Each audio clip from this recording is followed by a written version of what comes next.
আব্দুল আজিজ ইবনে আব্দুল্লাহ রাদিয়াল্লাহু আনহু আবু হুরাইরা রাদিয়াল্লাহু আনহু থেকে বর্ণিত যে রাসূল সাল্লাল্লাহু আলাইহি ওয়াসাল্লামকে জিজ্ঞেস করা হলো সর্বোত্তম আমল কোনটি। তিনি বললেন আল্লাহ ও তার রাসূলের প্রতি ঈমান আনা। জিজ্ঞেস করা হলো তারপর কোনটি। তিনি বললেন আল্লাহর পথে জিহাদ করা।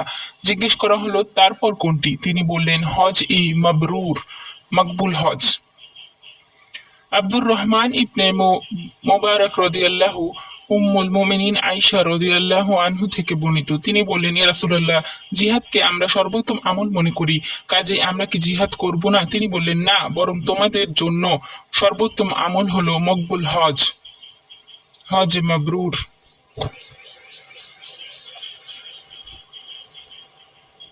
হাদিসগুলো সহিহ হাদিস থেকে বর্ণনা করা হয়েছে।